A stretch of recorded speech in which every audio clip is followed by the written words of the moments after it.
Live from downtown Detroit, Local 4 News at noon starts now. Happening right now, the White House has just unveiled a plan to help people paying off their student loans. The president will cancel the student debt for some borrowers. We just got word that announcement will be made at the White House officially in about 2 hours. Jason Colthorpe, though, joins us live at Wayne State University with more on what we're learning already about the president's plan. And I know a lot of current and past students certainly want some relief, Jason. And there's some within earshot out here, and they're very excited, very interested, Rhonda, exactly. Now, this announcement's going to be twofold, by the way. Number one, the president's plan is going to forgive $10,000 in student loan debt. That's part one. The second part is he's going to extend the pause on student loan repayments until January of 2023. Here's what it means.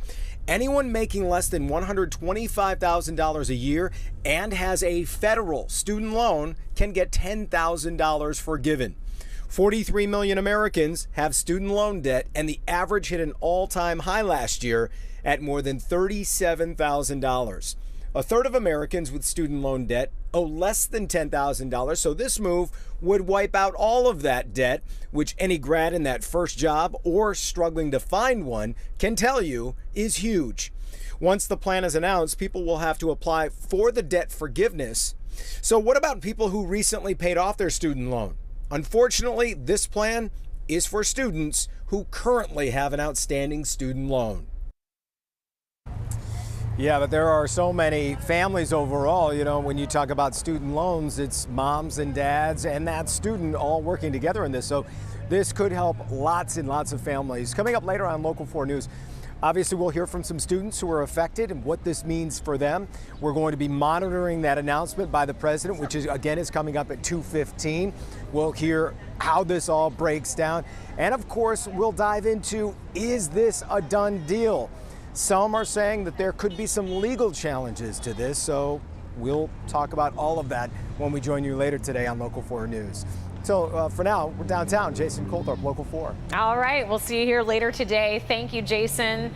Meantime, we see Jason's sleeves rolled up. It's a warm one out there, maybe even getting towards the hot side of the temperature reading as we take a live look out at Mount Clemens. Brandon.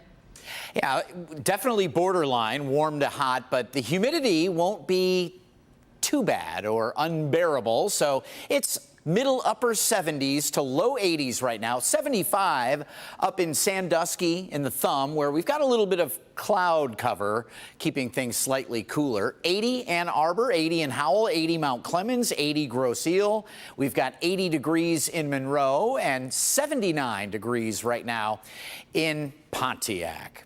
Well, it's about a degree warmer when you factor in the humidity, so normal summertime humidity. It's not like we can go without, but it's just not going to be that oppressive. You see a little bit of cloud cover north. Can't rule out a couple of showers in our north zone or in the Thumb, especially late afternoon and evening. In the meantime, we've got 86 degrees for a high this afternoon. Afternoon baseball, your Tigers hosting the Giants.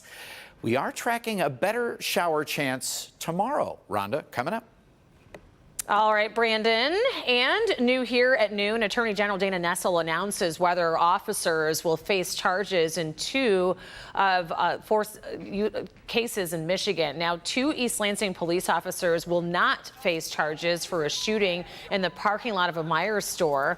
Body camera video showed the man running into a Meijer on Lake Lansing Road with a gun. The Attorney General's office says that the man refused to listen to officers and was then shot twice in the parking lot. He survived and is now facing weapons charges.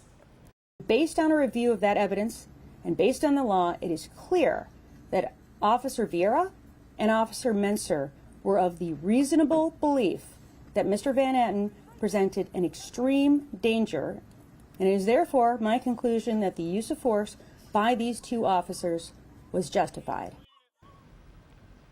In Ogemaw County, a sheriff's deputy will face charges for using excessive force against an autistic adult at an assisted living facility. They say that the deputy assaulted him and who could not effectively communicate and was showing signs of distress. The deputy is charged with misconduct in office and assault.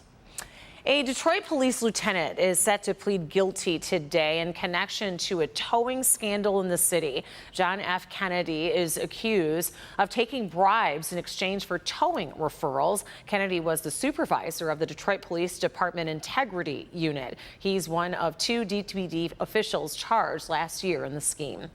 And Detroit police continue to investigate a deadly shooting from earlier this morning. We are told that a man fired shots at a man and a woman on Finkel near Greenfield on Detroit's west side just before 5 o'clock in the morning, and that the man died. We don't know the condition of the woman, and police are still searching for the shooter.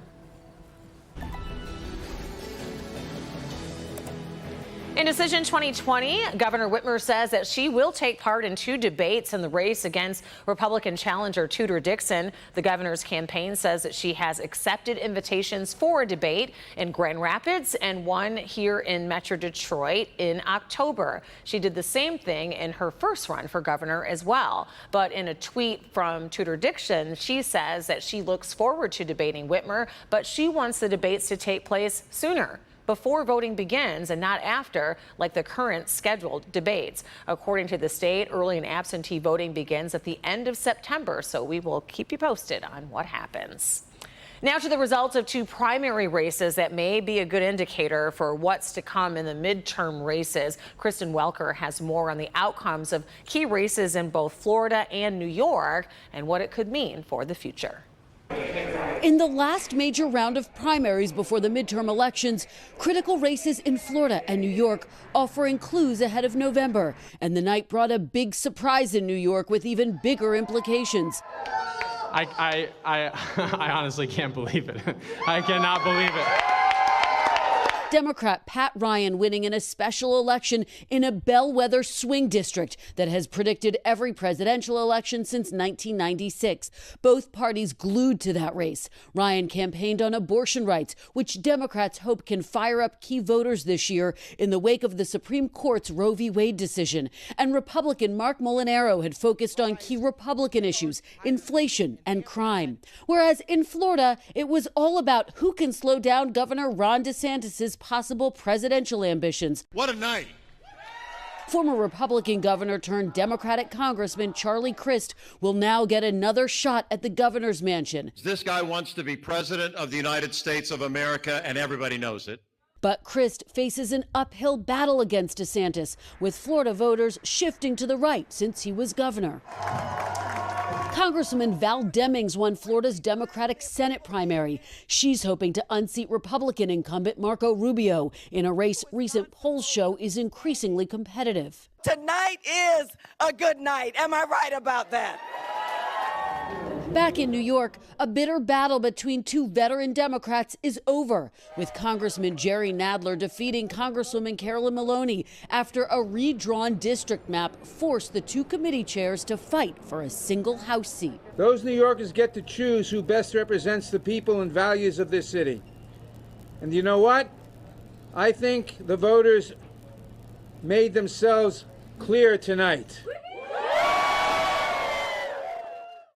And that was Kristen Welker reporting. The FDA may offer booster shots specifically targeting the Omicron variant in the coming weeks. NBC News has learned that the booster shots will come around Labor Day. The updated boosters will be aimed at providing the vaccines for teens and adults for the fall. Both Pfizer and Moderna boosters will target Omicron subvariants. The BA.5 variant is responsible for 9 out of 10 new COVID cases in the United States.